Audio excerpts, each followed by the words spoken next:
श्री कृष्णा, राधे राधे। आज की वीडियो में हम आपको दिखाएंगे कि जैसे घर पे ही हम प्रतिदिन तुलसी माता की पूजा कैसे करते हैं और तुलसी माता का विवाह घर पे ही हम कार्तिक महीने में कैसे कर सकते हैं। सबसे पहले मैंने तुलसी माता को यहाँ पर चुनरी अर्पित की है, सिंदूर अर्पित किया है, कलावा अर्पित किया है और साथ में विष्णु भगवान की तस्वीर ली है। विष्णु भगवान को, तुलसी माता को, सभी को यहाँ पर सिंदूर के साथ तिलक करूँगी। उसके बाद तुलसी माता को यहाँ पर चूड़ियाँ पहना देंगे। तुलसी माता का जैसे शादी में सारा श्रृंगार करते हैं, ऐसे ही सारा श्रृंगार अर्पित करना है। तुलसी माता को कलावा अर्पित करना है वस्त्र के रूप में। वैसे तो मैंने माता रानी को चुनरी पहना दी है, लेकिन कलावा वस्त्र के रूप में पहनाया जाता है। और यहाँ पर जैसे गणेश भगवान जी की पूजा करनी होती है, साथ में गणेश भगवान जी को भी कलावा अर्पित करेंगे, जनेऊ अर्पित करेंगे और सिंदूर के साथ तिलक करेंगे। कार्तिक के महीने में वैसे तुलसी माता की पूजा बहुत ही विशेष मानी जाती है। इसका बहुत ही अधिक पुण्य मिलता है। अगर हम साल भर में तुलसी माता की पूजा जैसे नॉर्मली करते हैं दीपक जला के घर पे ही, लेकिन अगर हम विधि विधान से कार्तिक महीने में तुलसी माता की पूजा करते हैं तो हमें उसका विशेष फल मिलता है। विष्णु भगवान को यहाँ पर हम वस्त्र के रूप में पीला वस्त्र अर्पित करेंगे। यहाँ पर जैसे मैंने विष्णु भगवान को जैसे 2.25 मीटर का कपड़ा अर्पित कर दिया है और माता रानी को यहाँ पर बिंदी लगाएंगे, मेहंदी किसके साथ कि मेहंदी लगाएंगे विष्णु भगवान के हाथ से, जैसे विष्णु भगवान को स्पर्श करके। उसके बाद फिर जैसे माता को हम ये सारा श्रृंगार का सामान अर्पित कर रहे हैं। यहाँ पर मंगलसूत्र पहनाएंगे तुलसी माता का। जहाँ पर घर पे ही ऐसे ही नॉर्मल सरल विधि से हम माता की विवाह की ये विधि आपको बता रहे हैं।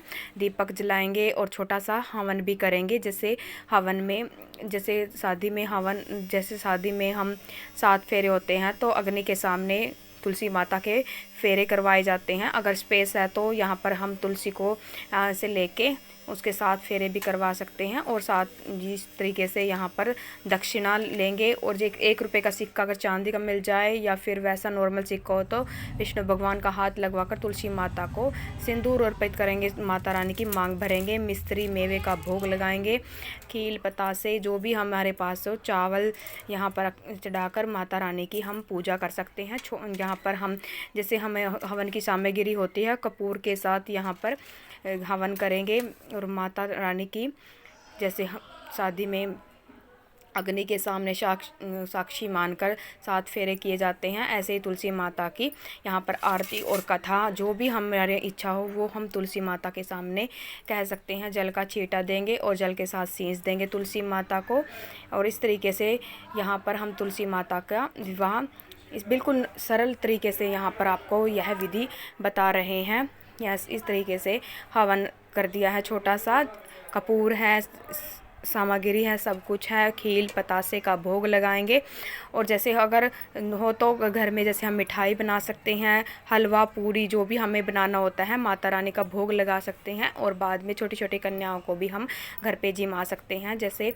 और कलावे के साथ जैसे माता का गठबंधन भी करना होता है। पहले तुलसी माता की जो चुनरी होती है उसको बांध लेना होता है, उसके बाद विष्णु भगवान के ऊपर यह अर्पित करना होता है धागा। इस तरीके से दोनों का गठबंधन करके तुलसी माता की पूजा की जाती है। दक्षिणा में कन्यादान दक्षिणा भी चढ़ाई जाती है, कन्यादान किया जाता है। और हो सके तो हम मंदिर में भी तुलसी का विवाह कर सकते हैं। अगर हम मंदिर में नहीं करवा सकते किसी पुजारी से, तो जैसे पूरा कार्तिक का महीना हम व्रत रखते हैं, व्रत के बाद तुलसी माता का हम ऐसे घर पे ही विवाह कर सकते हैं और तुलसी माता की पूजा कर सकते हैं। अगर कोई गलती हो रही हो तो तुलसी माता से हम माफ़ी मांग सकते हैं कि हे तुलसी माँ, अगर हमारी पूजा अर्चना में कोई कमी हो गई हो तो उसे हमें माफ़ करना और हमारी इस छोटी सी पूजा को स्वीकार करना। और सुबह शाम दोनों टाइम तुलसी माता की पूजा करनी चाहिए और माता के सामने घी का दीपक अवश्य जलाएं। जय माता।